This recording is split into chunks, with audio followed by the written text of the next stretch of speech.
السلام عليكم ورحمة الله وبركاته. اللهم صل وسلم وبارك على سيدنا محمد وعلى آله وصحبه وسلم. كل سنة وانتم طيبين بمناسبة موسم عاشوراء.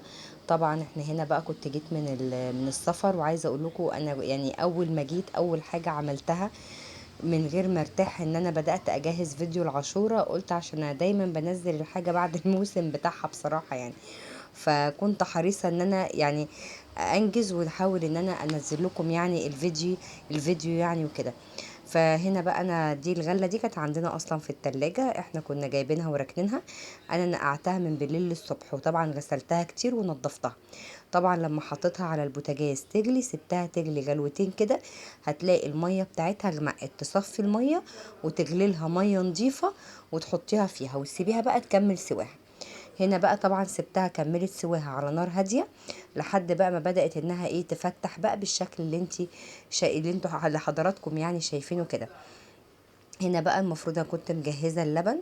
طبعا انا ما عملتش كل كميه العاشوره، هي ما شاء الله، او البليله يعني، هي ما شاء الله زادت. فانا شلت حوالي بتاع مقدار طبق كده ركنته، لان انا ما كنتش عايزه الحبوب تبقى كتير قوي يعني. انا كنت مستخدمه كيلو لبن، فانا عملت في حدود كيلو اللبن اللي انا استخدمته. عايزه بقى اقول لكم المكون ده سحري، قسما بالله خلى طعم العاشوره روعه. انا يعني كانت واحده زميلتي هي اللي قالت لي على الفكره دي، قالت لي حط كريم كراميل على العاشوره. وبصراحه ربنا يعني خدت كلامها ثقه، وجبت بصراحه عبوه وجربتها. عايزه اقول لكم يعني انا دوبك انا عامله الفيديو ده حوالي مخلصاها من ساعه ونزلت الفيديو على طول. والله والله العظيم ويشهد عليا ربنا، طعمها فعلا جميل جدا جدا جدا. ويعني كل الناس اللي ما كانتش بتستخدم كريم كراميل في العاشوره يعني بجد يا ريت كلكم تجربوها، هيعجبكم جدا ومديها طعم حلو قوي. انا اول مره اجربها، بس بصراحه يعني تسلم ايد بصراحه اللي قال لي على الفكره. هنا بقى طبعا اللبن كان حطيته على العاشوره وغلي، فبدات بقى اهدي عليها البوتاجاز لحد ما احط المكونات. طبعا انا فضيت كيس الكريم كراميل وعملته كده، دوبته في شويه ميه، عايزه تدوبيه في شويه لبن براحتك، بس انا دوبته في ميه. يعني حاولي بابسط الامكانيات تعملي، الموضوع هيطلع معاكي جميل جدا على فكره.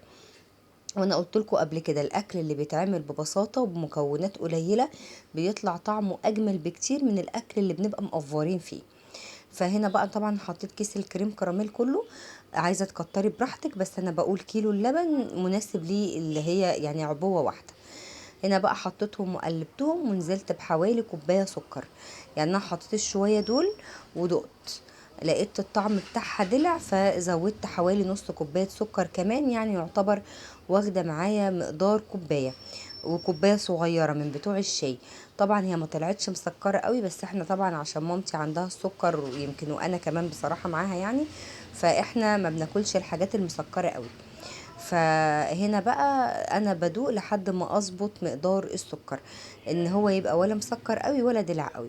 فانتوا بقى دي براحتكم، عايزين انتوا تزودوا براحتك خالص، بس اعملي كده زي ما انا ما بعمل، نزلي السكر بالتدريج وابدأي بقى ان انت دوقي لحد ما تاخدي يعني المستوى اللي انت عايزاه يعني. هنا بقى طبعا قلبتهم كلهم، وبعد كده بقى قعدت اقلب يعني فيها كده بالراحه لحد ما السكر يدوب. كل ده انا مهديه النار خالص. يعني انا اول ما حطيت اللبن على البليله او على الغله وغليت اول مره، هديت النار عشان اقدر ان انا اتعامل براحتي والوصفه ما تتحرقش مني او ما تبص. فهنا بقى طبعا نزلت بكيسين فانيليا. دي فانيليا انا بحب البودر، مش بحب بصراحه الفانيليا السايله. انا بحب دي اكتر لان ما يعني الفانيليا كترها بيحرق الصدر، فانا يعني السايله بيبقى مفعولها اتقل شويه. وطبعا الاختيار ليكي، مش حابه تحطي فانيليا برضو براحتك انت وحريتك، يعني هي كده كده هي بتضيف ريحه بس مش بتضيف حاجه اكتر من كده. هنا بقى طبعا كنت حطيت 3 معالق نشا، اللي هما مقدار المعلقه اللي انا بقلب بيها دي، ودوبتهم بشويه ميه، وهبدا بقى ان انا انزل بيهم على العاشوره. بس طبعا الثلاث معالق دول ما كفوش، هي بصراحه طلعت خفيفه وحطيت 3 معالق كمان عشان تظبط. فليه انا ما عملتش مثلا نشا كتير مره واحده؟ لان انا مش بحبها ولا تقيله قوي ولا خفيفه قوي، لاني براعي ان لما بتدخل التلاجة بتتقل اكتر. فانا مش بحب اكل الحاجه تخينه قوي كده وتبقى تقيله كده وانتي بتاكليها. بحب اكل الحاجه تكون وبالذات الرز بلبن او المهلبيه او العاشوره، ان هو يكون في نسبه ايه، سائل كده بسيط، يعني تبقى مرنه كده وانتي بتاكليها. فهنا بقى انا زودت ايه كمان 3 معالق بالتدريج، وبدأت ان انا احط ايه حبة بحبة لحد ما ياخد القوام اللي انا محتاجاه. هنا بقى بصوا، يعني المقدار ده الى حد ما معقول جدا. لو انت حابة بقى تتقلي عن كده براحتك، عايزة تخففي عن كده هتزودي شوية لبن. لو انت حسيتيها انها تقلت معاكي قوي، حطي بتاع نص كوباية لبن وابدأي ان انت ايه خففيها تاني. بس انا هنا بالنسبة لي يعني القوام ده معقول الى حد ما. عايزه اقول لكم بجد طعمها تحفه، يعني انا لما عملتها وركنتها شويه هديت كده، والله من حلاوتها يعني بجد. انا يعني مش عايزه اقول لكم بصراحه، انا اكلت طبقين يعني بصراحه كانت جميله جدا.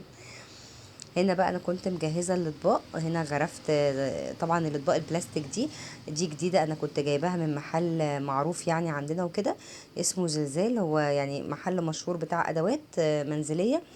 بصراحه ربنا عجبتني جدا جدا، اجمل بكتير من الاطباق الازاز. بس طبعا انا ما كنتش جايبه منهم الا 6 اطباق وطبق كبير كده. هو طقم يعني كان على بعضه، يعني طبق كبير كده زي اللي هو بتاع الخشاف، ومعاه 6 صغيرين. فبصراحة عجبني جدا، كنت أول مرة استخدمه النهاردة، وقلت أنا هروح أجيب كمان واحد، يعني لقيته أجمل بكتير من الإزاز. هنا بقى طبعا الكمية اللي أنا عاملاها كفت ال6 أطباق دول، وكمان خدت معاها 3 أطباق، وده طبق صغير كده من ليمين كان عندي، كان فيه آخر حبة باقيين حطيتهم عليه. أتمنى بجد إن انتوا تجربوا الوصفة دي، ولو عجبتكم اشتركوا في القناة وفعلوا الجرس علشان يوصل لكم كل جديد. وأنا هحاول إن شاء الله أجيب لكم أفكار جديدة وأنزل لكم حاجات كويسة. وزي ما انتوا عارفين الحاجة اللي ما بتطلعش حلوة أنا عمري ما بنزلها. هنا بقى طبعا عايزه تسيبيها كده براحتك، عايزه تزينيها براحتك. انا جبت الكيس اللي هو طلع اللي هو السكر المكرمل اللي مع الكريم كراميل، انا زينت بيه. حابه تحطي مكسرات براحتك. ودي كده كانت وصفتنا النهارده.